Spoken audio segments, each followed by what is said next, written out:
Bienvenidos, estamos el día de hoy en un programa más de Échate un Café. Mi nombre es Sonia Luna. Alberto Ramos. Y el día de hoy estamos con ustedes para hablarles acerca de un tema muy interesante, un trastorno mental muy concurrido, que es el de la depresión. ¿Qué opinas, Alberto? Creo, como dices tú, Sonia, que es uno de los trastornos que más se presenta en la consulta clínica y que es muy importante aclarar algunos mitos, algunas realidades que más adelante vamos a hablar, porque creo que al ser un nombre tan común, la palabra depresión, todo el mundo la ha escuchado, pero no realmente o no necesariamente saben específicamente qué significa o qué es lo que consiste. Así que, como hablamos anteriormente, pues es importante que profesionistas lo aborden. Exacto, es muy importante porque inclusive si podemos ver la definición de depresión como un conjunto de síntomas que manejan culpa, que maneja una insatisfacción, sin ganas de hacer las cosas, alteración de sueño, sin ganas de comer, mucho llanto, y pareciera ser que son los síntomas más comunes, y si yo me enlisto esos síntomas o yo busco en internet esos síntomas, pareciera ser que tengo depresión, y no necesariamente. Hay muchos otros síntomas que no parecen como tal y también son parte de un cuadro. Inclusive más adelante hablaremos acerca de los tipos de la depresión, claro, o los niveles de la depresión para poder entender un poquito más esto, ¿no? Así es que es importante tomar en cuenta porque, como mencionábamos la sesión anterior que estuvimos tú y yo, creo que en internet se ha tergiversado tanto la información acerca de los trastornos mentales que lo podemos referir, por ejemplo, en chistes de cuando tenemos un estrés o un tic en el ojo. Google nos dice que es guapango de ojo, por decirlo como una forma graciosa. Lo mismo pasa con los trastornos mentales, que mucha gente se autodiagnostica y cree tener pues aspectos o características que realmente no tiene, y que muchas veces van a confundir más a la población, y eso, más que hacerles un beneficio, les hace un daño. Sí, ¿cuántas veces no hemos escuchado a pacientes que hacen alguna escala en internet? Y que creo que comentabas hace rato de la escala de si tú tienes un perfil como Igor de Winnie Pooh, quiere decir que entonces tienes depresión, ¿no? Entonces es bien importante ir con un profesional de la salud mental. Y bueno, la intención del día de hoy es hablar un poquito acerca de este tema, hablar un poquito de lo que son los mitos, los síntomas, la parte de la clasificación del trastorno, una técnica muy importante que trabajamos en lo que es la activación conductual. Todo esto lo vamos a ir hablando en el programa más adelante, ¿no? Me gustaría empezar, si me lo permites, Alberto, con una metáfora que utilizo con mis pacientes. Claro. Y digamos que fui escuchando algunas versiones y creé mi propia metáfora. Cuando una persona está con depresión, pues normalmente o se indica que es una persona que está esperando a que le den ganas para hacer las cosas, claro, ¿no? Entonces es como: cuando me den ganas, me baño. Cuando me den ganas, salgo. Cuando me den ganas, me levanto de la cama, ¿no? Y esta metáfora me encanta porque te explica de otro panorama el qué es lo que tenemos que hacer. Es la metáfora del bocho. Okay. O sea, imagínate que tienes un bocho.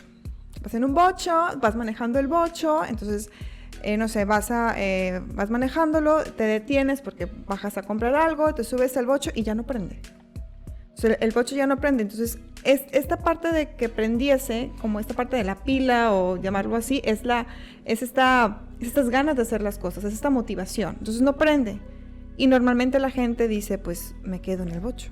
O sea, me quedo dentro del bocho y espero a que mágicamente pueda prender. Lo intento varias veces, no prende y ahí me quedo. Entonces la intención es hacer ver que anteriormente los coches llegaban a prender de nuevo si los puchábamos. Okay. Y pongo el ejemplo de un bocho porque realmente incluso el material es más pesado. Entonces, bájate del bocho, vete atrás del bocho y empieza a puchar el bocho. O sea, yo tengo que puchar el bocho, voy a pedir apoyo para pucharlo. Entonces, al momento de que voy puchándolo, agarra vuelo, corro, me subo y arranco. Así es como llega la motivación, o así es como yo explico que llega la motivación. Es hacer las acciones y posteriormente va a llegar la motivación, no estarla esperando, porque si la voy a estar esperando, pues puedo estar incluso hasta 3 semanas sin bañarme. Entonces, me encanta esta metáfora para poder entender un poquito acerca de lo que es lo que pudiéramos hacer encaminado en terapia acerca de lo que es la depresión. Claro, de hecho, bueno, yo la metáfora la había escuchado contigo y es muy interesante, no sé si sabían, pero yo el primer carro que manejé fue un bocho, un carro de mi papá, y precisamente también aprendí a pucharlo y prenderlo en segundas cuando tenía batería baja. O sea, es una cuestión muy común que creo que muchos mexicanos estamos acostumbrados a, y también me parece una metáfora increíble porque precisamente en terapia muchos pacientes te mencionan o refieren no tener ganas de hacer lo que ellos, ¿cómo decirlo? Quieren hacerlo, pero a la vez no tienen ganas de hacerlo o no encuentran la motivación para hacerlo y esperan, como tú dices, que mágicamente venga una señal divina y les dé la motivación para hacerlo. Totalmente. Inclusive empiezan a hacer conductas evitativas, que más adelante explico esa parte. Pero me gustaría, Alberto, que me explicaras un poquito o nos explicaras un poquito acerca de los tipos de la depresión. Claro, ¿Cómo Sonia. se clasifica? Sí, claro. Bueno, nosotros como psicólogos, aquí sin entrar a tantos detalles técnicos, uno de los manuales que usamos mucho para la clasificación de trastornos precisamente es el DSM, que actualmente está en el número 5. Ya sin entrar en más detalles o más a profundidad, pues es un libro que nos da para profundizar inclusive en un podcast completo, pero lo que es el DSM los maneja como trastornos del estado de ánimo. El trastorno depresivo más común que la mayoría de la gente conoce es llamado, el trastorno depresivo mayor, pero tiene 3 clasificaciones que ahorita más adelante vamos a hablar de él. No es el único tipo de depresión que existe. Está el trastorno persistente o también llamado distimia. Está el trastorno premenstrual, que obviamente se da solamente en las mujeres por toda la alteración hormonal, y existen otra serie de alteraciones del estado de ánimo. Si entramos un poquito en tecnicismos, anteriormente estaba la bipolaridad, pero actualmente ya se le dio su espacio también. Es importante hablar de esto porque no todas las depresiones son iguales. Precisamente me atrevo a decir, no sé qué piensas tú, que las más comunes sería este trastorno depresivo mayor y la distimia, que es una depresión persistente. Sí, de hecho totalmente estoy de acuerdísimo. Fíjate que desde mi punto de vista como psicóloga clínica, sí trabajo la cuestión de la evaluación, sí la parte del diagnóstico, pero no siempre me gusta como expresar o nombrar o etiquetar, ¿no? Con los pacientes, caso. Claro. Y algo muy común que está pasando hoy en día es la parte de la depresión contextual, ¿no? Porque realmente pareciera ser que se justifica todos los síntomas por lo que estamos viviendo. A lo mejor no entra en un cuadro de distimia o en el de depresión mayor, inclusive no entra en el DSM-5, pero es algo que supongo que este movimiento que pasó o que tuvimos va a hacer que posteriormente se hagan adecuaciones más adelante en el manual de diagnóstico. Sí, claro. De hecho, la ventaja que tenemos es que el manual se encuentra en un constante evaluación y en un constante evolución. Hay trastornos que dejaron de existir, hay trastornos nuevos. Sí. Y lo más importante para la gente que no trabaje con manuales o gente ajena a la psicología es que esto como tal es una guía. Depende mucho de nuestro ojo clínico para decidir la evaluación y el tratamiento que vamos a llevar a cabo con los pacientes, porque precisamente no todos los pacientes con depresión vamos a trabajar exactamente igual, ni van a tener como la misma intensidad en su depresión. Entonces, hacer un corte realmente individual y específico para cada paciente y no casarnos con lo que dice el manual. Justamente el hecho de la entrevista, ¿no? Así la es. Observación clínica, lo que es la entrevista, la recolección de información, la historia de aprendizaje, todo eso nos va dando un perfil, nos va dando un esqueleto, una estructura para poder entender qué es lo que le está pasando al paciente. Y bueno, adentrando un poquito más al tema de la depresión, me gustaría explicar lo que es el ciclo de la depresión o cómo a veces explicamos que la persona pareciera ser que se encuentra ya enrolada en la depresión. No sé, imagínense, pasa algún acontecimiento, te pasan varias cosas catalogadas como negativas, te sientes como una persona devaluada, por así decirlo, y entonces esa devaluación genera que tengas pensamientos negativos hacia ti mismo. Claro. Y esos pensamientos negativos de no sirvo, no puedo, nada me sale bien, todo es contra mí, generan sensaciones o emociones negativas, mucha tristeza, mucha frustración, culpa, inclusive enojo también, y estas emociones generan conductas o nos empezamos a comportar donde empezamos normalmente a evitar o alejarnos, aislarnos, y este aislamiento o estas conductas evitativas generan más emociones negativas, más pensamientos negativos, y entonces ya nos empezamos a envolver. Claro, y se vuelve cíclico. Exacto, se vuelve un ciclo. Es como dicen, es que, no sé, ejemplo, me corrieron del trabajo, me siento muy mal, me siento muy desesperanzado, soy una persona que creo que no valgo, etcétera. Entonces me invitan a salir y no quiero salir porque entonces si salgo me van a hacer preguntas y no quiero sentirme más incómodo. Pues como no quiero sentirme incómodo, entonces mejor me quedo en mi casa. Claro. Me siento mal, me quedo en mi casa. A corto plazo, quedarse en su casa, dices, bueno, ya no me voy a sentir estresado porque ya no me van a preguntar. Pero a mediano plazo me siento más solo, me siento aislado, incomprendido. Entonces ahí es donde también, como un ejemplo más específico, sigue. Mucha gente cree que entonces si yo cambio mi manera de pensar o si yo cambio mi manera de sentir, pues las cosas van a mejorar. Anímate, ven conmigo, acompáñame, échale ganas, ¿no? Todo se va a poder. Pero realmente no es así de fácil. Y como decíamos, cada persona va a ser diferente, cada caso va a ser completamente diferente. Entonces, desde la parte terapéutica, desde el enfoque cognitivo, conductual o contextual, lo que hacemos es modificar la parte de conducta. Si yo me enfoco en lo que es el pensamiento o la emoción de un inicio, probablemente siga el paciente enrolado. Tengo que enfocarme o romper el ciclo en la parte de la conducta. Claro. Yo sé que salir te va a generar estrés, pero también sé que salir te va a encaminar a sentirte menos peor que como ya te sientes. Sí, claro. De hecho, hay una frase muy famosa que todos hemos repetido en alguna ocasión, que dice, si quieres cambios, camina distinto, cambios verdaderos, sí. Camina distinto. Lo que mencionas tú, Sonia, yo le agregaría la parte al principio, no sé qué pienses, de la pérdida, que muchas veces está presente en la depresión. Hay una pérdida, puede ser muy grande o muy pequeña, pero al final de cuentas significativa para el paciente. Y a mí me gusta explicarlo tanto a mis alumnos como a mis pacientes que, por ejemplo, esta tasa puede ser muy significativa para mí y a lo mejor para ti no, pero si yo tengo una pérdida de esta tasa va a generar como una bola de sentimientos, porque en la depresión también se presentan dos características principales, que sea pérdida significativa y que muchas veces yo me culpo de la pérdida de esta tasa. Puedo decir, dejé la taza aquí sobre la mesa y sin querer alguien la rompió, y en lugar de tomarlo como un aspecto que pasa, como una cuestión situacional, me culpo a mí por haberla dejado exactamente aquí, no haberla dejado en la otra mesa o no haberla dejado en mi carro o en cualquier otro lugar, que muchas veces pasa con las personas con depresión. Totalmente. Y agregándole a esa parte también el perfil del paciente, ¿no? Y la historia de aprendizaje. No es lo mismo que un paciente con vulnerabilidad, con baja autoestima o inseguridad. Le pasa eso, pues imagínate que detona. O también la parte del perfeccionismo clínico.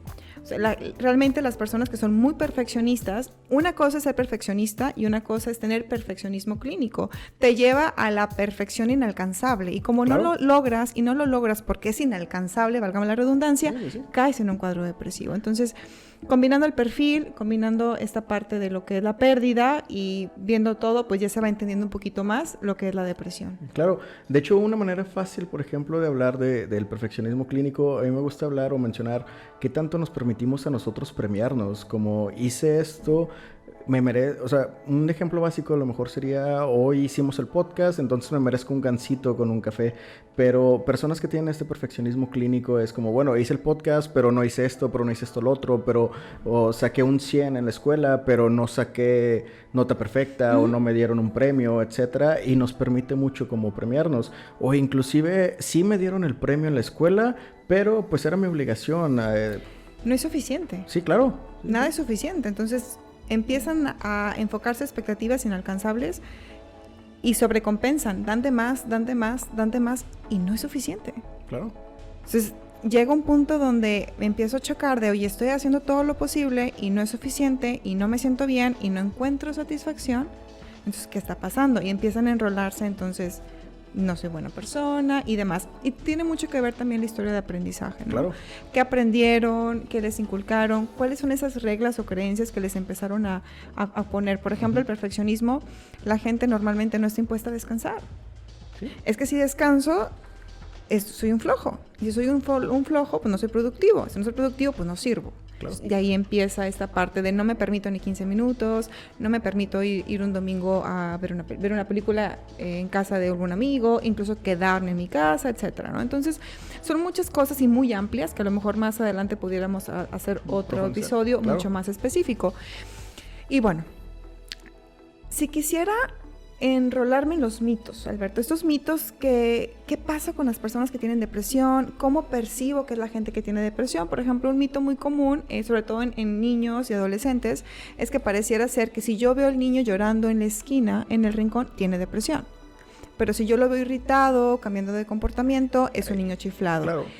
Y al contrario, el índice o el indicador principal en un niño o adolescente no es que esté en la esquina llorando, sino es la irritabilidad que tiene. Entonces es bien curioso porque hay muchos mitos acerca de esto.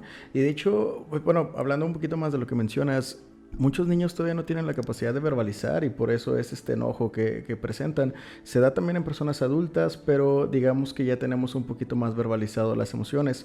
Otro mito también muy común, de hecho yo creo que me ha pasado más tanto con pacientes como con conocidos, amigos, es hablar que los niños no pueden tener depresión porque son niños. O sea, ¿de qué se pueden preocupar? ¿Qué les puede molestar? ¿Qué les puede incomodar? Si son niños, su única obligación es jugar y dormir. Entonces, creo que ese podría ser otro mito. No sé si tú lo has escuchado. Sí. De hecho, es que ¿cómo? O sea, ¿cómo un niño va a tener depresión? Aquí en este caso de que, bueno, sé cómo va a conseguir una pérdida. Si tangiblemente ves que el niño tiene una pérdida, pudieses como tolerarlo. Pero si no lo tiene, pues también el miedo. El miedo en los niños, alguna situación relevante, importante, también va a generar depresión. Inclusive el bullying. El bullying en las escuelas, la famosa ley del hielo, ¿no? No le hables porque es un mal niño y no sé qué, o no se bañó, no hay que hablarle. Claro. Todo eso va generando aislamiento, el niño empieza a etiquetarse negativamente y empieza a generar síntomas de depresión. ¿Por qué? Porque se empieza a aislar. Sí. Y el aislamiento siempre va a ser, al final de cuentas, sentirme solo, nadie me quiere, estoy abandonado, nadie me escucha, entonces soy una mala persona, nadie quiere estar conmigo. Y empiezan a tener esas creencias desde muy chiquitos que no valen, que no sirven y demás, ¿no? Claro, y también va mucho de la mano la cuestión de la validación, porque como hablábamos ahorita, son niños, ¿qué tanto pueden y esto mencionándolo como uno de los mitos, de mucha gente lo cree, ¿qué tanto puede sentir un niño? ¿Qué tanto puede importar el sentimiento de un niño? Si al rato se le va a olvidar. A mí me ha tocado conocer casos, no pacientes, sino conocidos de el niño llora y simplemente le dan dinero para que deje de llorar o le dan la tablet para que deje de llorar. A mí me gusta poner un ejemplo hablando de, no sé si has notado, pero hay monedas como que son más nuevas, que son más brillosas y a los niños regularmente les gusta la moneda brillosa. Pasa que al niño se le pierde la moneda y el papá, en lugar de validar la emoción, de entender lo que está triste porque era su moneda brillosa, simplemente saca otra del bolsillo y se la da. Y es una forma de minimizar totalmente la cuestión emocional. Sí, y inclusive esto, pues vamos creciendo, vamos siendo adolescentes, jóvenes, adultos, y nos invalidan o decimos, ¿cómo voy a llorar delante de la gente? Claro. ¿Por qué me voy a sentir mal delante de la gente? O inclusive podemos utilizar que en lugar de moneda sea una pareja. Terminas una relación y lo primero que te dicen es que vayas con alguien más, que un clavo saca otro clavo. Totalmente. Y dejamos de procesar estas emociones, totalmente. ¿no? Total, sí, de hecho me hizo un poco de ruido. Pero sí es muy común, inclusive también esta parte de decir, como no puedo llorar porque soy hombre o porque soy adulto, o cómo me voy a ver vulnerable ante los demás, empiezo a guardar estas sensaciones y al momento de guardar y esconderme, justamente me empiezo a alejar, me empiezo a aislar y no pido ayuda, no expreso y demás, se va juntando y ya puede ser demasiado tarde. De hecho, otro de los mitos que podríamos hablar es que las personas débiles son las que piden ayuda y eso se ha marcado mucho en la sociedad, que si yo me siento triste, si yo me siento agüitado, si yo me siento bajoneado, soy una persona débil y esto provoca que no habla ante las personas y las personas enojonas, las personas gritones se catalogan como personas fuertes. No sé si lo has escuchado también. Sí, también, pues es parte de un mito. Sí. Y pues no es así. O sea, está bien interesante cómo tenemos que empezar a, no sé si destruir o despedazar esas creencias que vamos teniendo y vamos formando y que no siempre va a ser así. Y como no encajo como dice la gente, pues entonces no pasa, pero no necesariamente. ¿Se te viene a la mente otro mito, Sonia, o pasamos a la siguiente sección, que es la activación conductual, que es uno de los tratamientos más eficaces para la depresión? Sí, fíjate que bien interesante porque justamente agregándole a lo que es el ciclo de la depresión, el modelo de la depresión, lo primero que hacemos es esta parte de la activación. Y la activación va dependiendo, volvemos a lo mismo, a cada paciente. Hay pacientes que pueden llegar donde realmente no tienen ciclo de sueño, no comen, no se bañan, no quieren salir, están en casa, lloran todo el tiempo. A pacientes que también tienen depresión, pero como quiera van a trabajar, atienden a sus hijos, como quiera se bañan y demás. Dependiendo la gravedad, la intensidad, los síntomas y demás, vamos agregando lo que es la activación conductual. Claro. Como su nombre lo dice, consiste en activar al paciente, ¿no? Activar conductualmente en una estructura que lo vaya encaminando. No lo voy a hacer porque quiero, lo voy a hacer porque es sano para mí y de ahí puedo arrancar. Puchar el bochón, ¿no? Así es. De hecho, si me permites hacer también un comentario, a mí me ha tocado, hace tiempo hablaba con una amiga y me decía ella que cuando tuvo un episodio depresivo, su forma de afrontamiento fue buscar más trabajos. Así salía de su casa a las 5 de la mañana, se iba en el camión, regresaba a su casa a las 11, 12 de la noche y no tenía tiempo para pensar. Llegaba tan cansada que llegaba, comía y se dormía, y era una forma de afrontar la cuestión de la depresión, que también es uno de los mitos que pasa mucho. Soy depresivo, me quedo encerrado en casa y no hago absolutamente nada. Pero aclarando esto, la parte de la activación conductual también es importante mencionar, no sé qué piensas tú, de que todos los pacientes tenemos formas diferentes de afrontarla y que lo que me gusta a mí no necesariamente te va a gustar a ti, porque creo que también se generalizó mucho eso y es, estás depresivo, vete a hacer ejercicio, ve, corre al parque y se te va a quitar, porque el gimnasio a mí me curó. Y es como, oye, espérate, tenemos que ver la individualidad de cada paciente. Sí, totalmente, ¿no? Es muy importante conocer al paciente, conocer un poquito sus gustos y luego te van a decir, es que no sé hacer nada, no sé qué me gusta, no sé cuál es mi hobby. Entonces dices, bueno, vamos a buscar, vamos a intentar darle un seguimiento a esta parte, pero definitivamente el hecho de darle un sentido a las conductas. Por ejemplo, el ejemplo que pusiste es una persona que trabaja o busca más trabajos, está más tiempo ocupada, llega a su casa y solamente duerme. En este caso, por ejemplo, hablamos completamente de conductas evitativas. Sí. Una conducta evitativa es aquella conducta que yo realizo para evitar sentir o evitar pensar. Por ejemplo, me duermo porque ya no quiero llorar, ya no me quiero sentir triste, mejor me quedo dormida.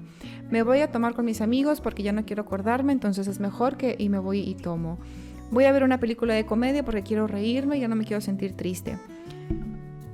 Justamente lo que acabas de decir es interesante porque lo compenso. Cuando conozco el perfil del paciente y me doy cuenta de lo que le gusta o lo que no le va gustando, voy utilizándolas como conductas para afrontar y no como evitativas. Por ejemplo, no es lo mismo ver una película de comedia para ya no sentirme triste y poderme reír, que es evitativa a ver una película para distraerme y sentir viendo la película. Claro. O voy al parque para ya desestresarme y no pensar en lo que me trae conflictuado, o voy al parque, camino, pienso y siento y avanzo. Claro. O sea, por eso mi lema siempre es: hazlo, y si estás triste, hazlo con tristeza. Claro. Y prestar atención también que no sean conductas, a mí me gusta decirle a los pacientes de qué conductas hacías antes que te generaban satisfacción, que te generaban placer, y no se vale decir conductas como dormir, porque también hay pacientes que te van a decir me quiero dormir toda la tarde, y precisamente es la conducta evitativa como tú mencionas.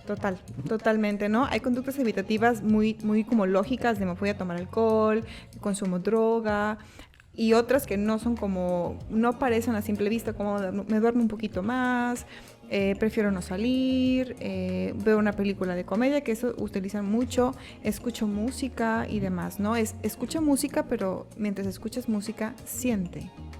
Aquí lo más importante es sentir, procesar y no latigarte, incluso no regañarte porque no estás avanzando. Cada uno va a ir a su ritmo. Así es. Inclusive no vas a ir al ritmo de tu terapeuta, vas a ir a tu ritmo. Claro.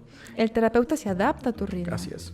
De hecho, ahorita que mencionas eso, hay muchos pacientes que se, comparan con ellos mismos, pero previo a la depresión.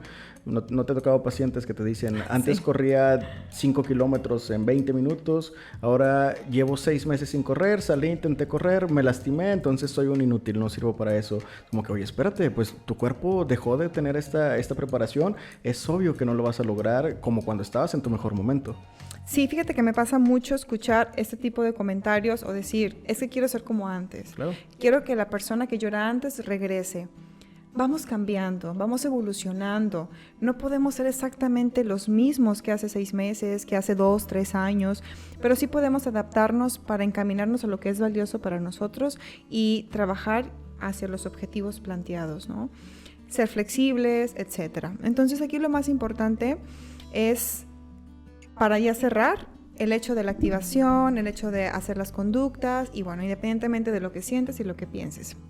Pero bueno, muy bien. Pasamos a la sección antes de que el tiempo se nos termine de Yo Nunca Nunca.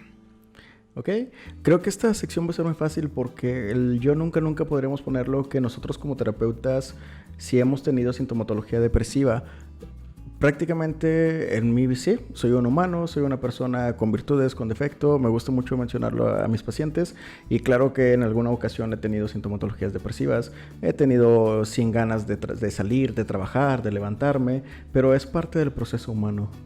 Totalmente. Todos los psicólogos, al final de cuentas, somos seres humanos y sí hemos tenido sintomatología, inclusive hay psicólogos que también han tenido episodios de depresión y no pasa nada. No pasa nada. La intención es ¿qué hago con ello? ¿Cómo avanzo a pesar de que tengo esto? Pero bueno, entonces realmente pues sí, todos hemos tenido al final de cuentas algo de síntomas. Así es. Perfecto. Bueno, pues, oye, por cierto, este café lo traje de Tabasco. Es artesanal, está Lemono. Lemono se llama, increíble. Bien, pues tenemos que cerrar porque el tiempo se nos agota y nos encantaría volverles a comentar que nos pueden visitar en nuestra página de Facebook como Centro Psicológico Integral SAIP. También estamos en Instagram como Centro Psicológico SAIP y nos pueden escuchar o ver en las páginas de Spotify como Échate un café con SAIP o en YouTube como Centro Psicológico SAIP. Les pediré un pequeño favor, en la página de YouTube no solamente, bueno, nos encanta que nos puedan ver, que puedan hacer comentarios, pero les pediría bastante que se suscriban, que le den like, para poder saber si realmente esto les está gustando y recuerden, vamos a estar manejando historias en las redes sociales para que el tema que vayamos a trabajar, ustedes puedan decirnos qué quieren preguntar. Y las preguntas que ustedes nos pongan, esas preguntas les vamos a hacer a los invitados que ya empezamos con el siguiente episodio. Así es. Muy bien, no se les olvide comentar también en las redes sociales para nosotros saber qué es lo que piensan. Estamos siempre abiertos a lo que ustedes piensen, a los comentarios que nos quieran decir y pues realmente es algo que nos retroalimenta y nos hace crecer como pues en este proyecto nuevo que estamos empezando. Claro, son de mucha ayuda porque estamos encaminándonos junto con ustedes. Encantados de estar acá y pues como otro episodio se nos terminó el café. Muy bien, así pues que hemos terminado.